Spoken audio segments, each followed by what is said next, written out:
SG Consultancy Services. Study MBBS in Russia, Philippines, Uzbekistan. Sir బేసికల్గా ఈ first part sword versus spirit అని చెప్పి start చేస్తున్నారు. So ఇక్కడతో స్టోరీ ఏంటి అన్నది తెలియకపోయినా బట్ స్టిల్ ఎంత ఇగ్నైటెడ్గా ఉంటుందో మాకు అర్థమవుతుంది. పార్ట్ 2లో ఏముండబోతుంది సార్? దీని కంటిన్యూషన్ ఉంటుంది ఖచ్చితంగా. ఇది ఎందుకంటే ఇది అబ్రప్ట్గా అన్ఫినిషింగ్గానే అవుతుంది. ఏం జరుగుతుందని క్యూరియాసిటీ. బాహుబలి కట్టప్ప ఎందుకు చంపాడు అలాంటిది ఒక ఇంట్రెస్టింగ్ ట్విస్ట్ ఇందులో కూడా ఉంటుంది అనమాట. అందుకని సెకండ్ పార్ట్లో ఏమవుతుంది అనేది ఉంటుంది అని డెఫినెట్ క్యూరియాసిటీ ఉంటుంది. ఇప్పుడు ఈ స్వర్డ్ వర్సెస్ స్పిరిట్ అనే క్యాప్షన్ మా జ్యోతే చేశాడు. అంటే ఇప్పుడు ఎంటర్ అయిన తర్వాత ఇది ముందు మామూలుగా ఒక కథలాగా అనుకున్నాం. తర్వాత దానికి వేరే ట్రీట్మెంటు, వేరే ట్రావెలింగ్, వేరే ఇవన్నీ, తర్వాత అసలు ఈ కథ ఇతివృత్తం ఏంటి అనేది బిగినింగ్ ఇన్ బిట్వీన్ కథను కూడా మళ్ళీ ఇప్పుడు అప్సెట్స్ అప్పుడు తీసాం. దాన్ని తనే చేశాడు. ఇప్పుడు రేపు పొద్దున సినిమా అయిన తర్వాత కృషి గారు చూపిస్తాం. ఆయన కూడా ఆయన అనుకున్న కథకి దీనికి ఎంత తేడా ఉందనుకుంటారు.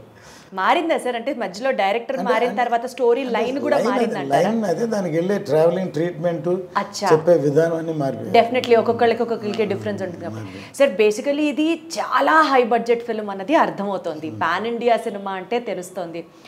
రిస్క్ లాగా అనిపించలేదా సార్? పవన్ కళ్యాణ్ గారి మార్కెట్కి ఇది పెట్టచ్చు ఉండొచ్చు అని మీరు ఒక స్టెప్ ధైర్యంగా వేసారా? ఆ ఫీలింగ్ ఉండిందా? అప్పుడు కాదు, ఎప్పుడూ ఉంటుందండి. ఎందుకంటే ఇప్పుడు రెండు విధాలు సినిమా తీయడం. నేను ఎప్పుడు చెప్తాను, ఒకటి ఒక హీరోని మార్కెటింగ్ ఉన్న ఎనీ హీరో, నేను తమిళ్లో తీసాను, తెలుగులో తీసాను, హిందీలో కూడా తీసాను. వాళ్ళకి ఏం మార్కెట్ ఉందో, ఎంత బడ్జెట్, ఎంత సేలబిలిటీ ఉందో దాని ప్రకారం సినిమా తీయడం అదొక అసెస్మెంట్. ఇంకోటి స్క్రిప్ట్ ఏం డిమాండ్ చేస్తుందో అంతవరకు మ్యాక్సిమం ఎక్స్టెండ్ చేస్తాం. అప్పుడు ఏమవుతుందంటే అంత రేంజ్కి అమ్మలేం. అంటే మనం చేసాం, కానీ ప్రీవియస్ ఎవరైనా సరే ప్రీవియస్ బిజినెస్ ఎంత, ఆ హీరోతో ఎంత అయింది, దానికంటే ఒక 10% ఎక్కువ కొనడానికి మేబీ కాంబినేషన్, లేకపోతే ఈ బ్యానర్లు బాగా తీస్తా లేకపోతే అని అనుకుంటారు.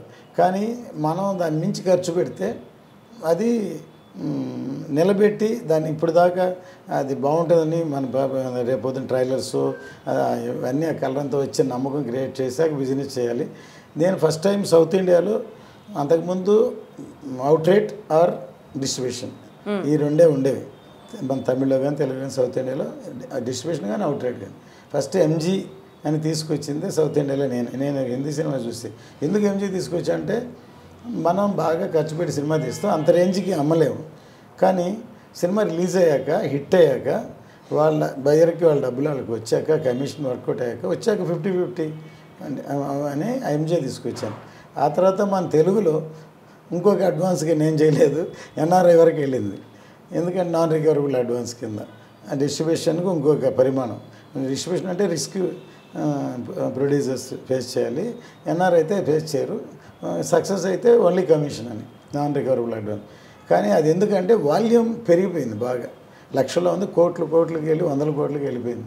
సో అలాగే 20% కమిషన్ వస్తేనే that is it self recovery అయిపోయినట్టే లెక్క. రికవర్ అయిన తర్వాత ప్రాఫిట్ వచ్చేసినట్టే. అందుకని ఎన్ఆర్ఐ తెలుగు, మళ్ళీ తమిళ్లో కూడా ఎన్ఆర్ఐ లేదు, ఓన్లీ తెలుగులో ఉంది. సో ఎందుకంటే నేను బడ్జెట్, హై బడ్జెట్లో మొదటి నుంచి ఒక్కోసారి నాలోనే ఒక వార్ జరుగుతుంది లోపల.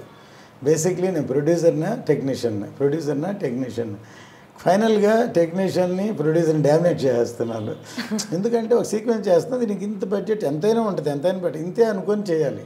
కానీ బాగా రావాలని దాన్ని మించి కొంచెం పెడితే బాగుండు అని అనిపిస్తుంది. కొంచెం పెడుతుంది, బాగా రావాలి. ఇప్పుడే ప్రస్తుతం ఇక్కడ కానీ తమిళనాడులో మా బావమరిది ఉన్నారు, రఘురామన్, తన ప్రొడక్షన్ చూస్తాడు. ఇక్కడేమో మా బ్రదర్ దయాకరం తను చూస్తాడు.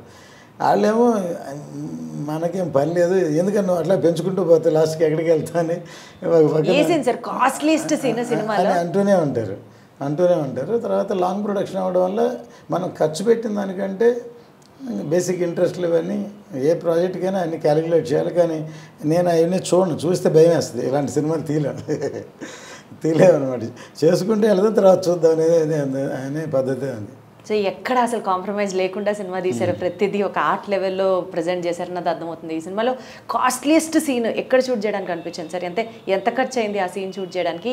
ఏది కాస్ట్లీయెస్ట్ సీన్? ఇప్పుడు ఇవన్నీ అయిపోయిన తర్వాత ఇప్పుడు ఆల్మోస్ట్ క్లైమాక్సే ఇప్పుడు మీరు చూసి తీసింది. కానీ మేము జ్యోతి ఎంటర్ అయిన తర్వాత ఇంకో కొసమెరుపులాగా ఇంకోటి పెడదాం అనుకున్నారు. అది టెక్నికల్గా అడ్వాన్స్గా ఉంటుంది. సరే అది లేకపోయినా సినిమా అయిపోయింది. యాక్చువల్గా సినిమా అది లేకపోయినా సూపర్ హిట్ అవుతుంది. కానీ మార్క్ ఉండాలి అని ఇంకో లెవెల్కి ఉండాలని దాని ఒక్కదానికే ఇప్పుడు ఒక సీక్వెన్స్కి అంతకుముందు 50-60 రోజులు చేసింది ఒక ఎత్తు అయితే ఇది టెక్నికల్గా దానికే 15-20 crores ఒక సీక్వెన్స్కి ఖర్చు పెట్టాను. ఇప్పుడు ఆ గ్రాఫిక్స్ ఇరాన్లో జరుగుతుంది, హాట్గా వస్తుంది అనమాట. ఒక సీన్కి ఒక సీక్వెన్స్ కోసం 20 crores, మోర్ దాన్ 20 crores. సరే, అసలు ఆ సినిమా మీద ఎక్స్పెక్టేషన్స్ ఆడియన్స్కి మీరు ఒక్కొక్క పాయింట్ చెప్తుంటే ఇంకా వేరే లెవెల్ వెళ్ళిపోతున్నాయి సార్. బేసికల్గా మీరు సాయిబాబా భక్తులు, ఆఫీస్లో చెన్నైలో సగం మీ ఆఫీస్ని టెంపుల్ కట్టించి ఇచ్చేశారు అని కూడా విన్నాం.